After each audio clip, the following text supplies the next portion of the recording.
దేవా నా ప్రార్థన ఆలకించుము. యాకోబు దేవా చెవియొగ్గుము. దేవా మా కేడమా దృష్టించుము. నీవు అభిషేకించిన వాని ముఖమును లక్షింపుము. నీ ఆవరణంలో ఒక దినం గడుపుట 1000 దినముల కంటే శ్రేష్టము. భక్తిహీనుల గుడారంలో నివసించుట కంటే నా దేవుని మందిర ద్వారంలో ఉండుట నాకు ఇష్టము. దేవుడైన యెహోవా సూర్యుడును కేడంనై ఉన్నాడు. యెహోవా కృపయు ఘనతయు అనుగ్రహించును. యథార్థంగా ప్రవర్తించు వారికి ఆయన ఏ మేలు చేయక మానడు. సైన్యములకు అధిపతి యెహోవా యందు నమ్మిక ఉంచువారు ధన్యులు. దేవుడు తన పరిశుద్ధ వాక్యమును మన వీకిడి నిమిత్తమై దీవించి ఆశీర్వదించుగాక. అందరూ కూర్చున్నాము. దేవుడి సేవకులారా కూర్చుందాం. ఒక్క నిమిషమే నేను మాట్లాడతాను. రిక్వెస్ట్లు ఉన్నాయి, వాటి కొరకు ప్రార్థిద్దాం. లోపల ప్రయోజనం వస్తే ఎందుకంటే వాక్యం చెప్పాలని ఆశ ఉంది, కానీ మంచి వర్తమానం, మంచి వాక్యం మనం చదివాం. నిజంగా సేవకులకి కావాల్సిన మంచి వర్తమానం ఇది. అది అందులో ఒక 3 మాటలు నేను జ్ఞాపకం చేస్తాను. 3 మాటలు. ఫస్ట్ మాట ఏంటంటే 4వ మాట చదవండి. నీ మందిరమునందు నివసించువారు ధన్యులు. వారు నిత్యము నిన్ను స్తుతించెదరు. ఈ మందిరమునందు నివసించారు. ఎవరు నివసిస్తారని ఆయన మందిరం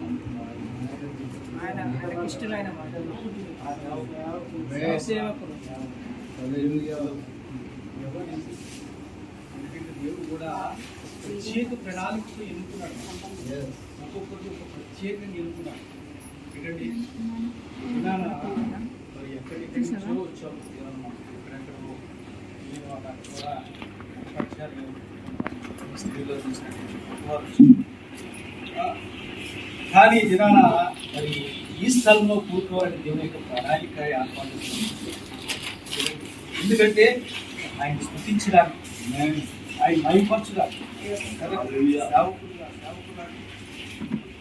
ప్రభువు ఈ స్థలాన్ని నడిపించాడంటే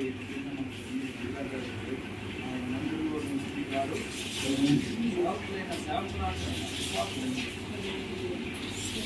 ఎవరైనా రెండో మాట చూసినట్లయితే నీ వలన బలమునందు మనుషులు ధన్యులు.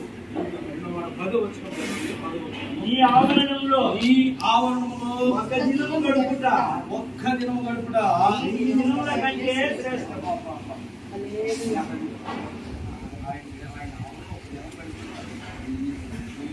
అంటే మరి ఎన్ని ఆవరణాలు మిస్ అయిపోతున్నాము, ఎన్ని దినాలు మిస్ అయిపోతున్నాం. ఒక్క దినం గడిపితే చాలట. ఈ దినాలటండి కదా, ఎంత గొప్ప ఆశీర్వాదం మనకు. అలాంటిది మనం ఎన్ని దినాలు మిస్ చేసుకుంటున్నాం. ఒక దినాన్ని 1000 దినాలతో పోల్చాడు. గ్రూప్ లో ఉన్నాయి మీ నెంబర్. ఒక్క రోజు మనం సేవకులే కాదు, సేవకురాడులే కాదు, విశ్వాసులకే కాదు, అందరికీ వర్తిస్తుంది. ఈ 2 వచ్చులు కట్టడం ఏంటి? విశ్వాసం ఒక సైడ్ పోతుంది, సేవకుడినే 2 సైడ్ పోతుంది.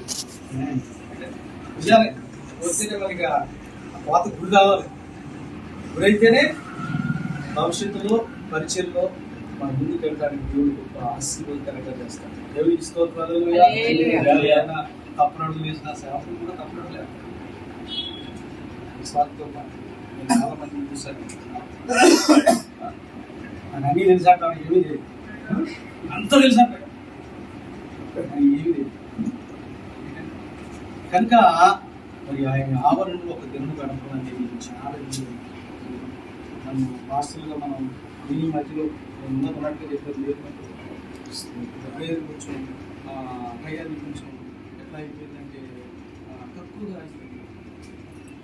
మీటింగ్స్ దీన్ని బట్టి సమస్యను బట్టి ప్రార్థన ముందు 2:30 గంటలు ప్రార్థించారు. రోజుకి ఎంత అండి? 2:30 గంటలు. 24 ఎంత ఇవ్వాలి? కనీసం 2 గంటల నీకుపోయినా 24 గంటలు సుస్థిగా చెప్తారు. 3 గంటలు చేస్తాం మనం.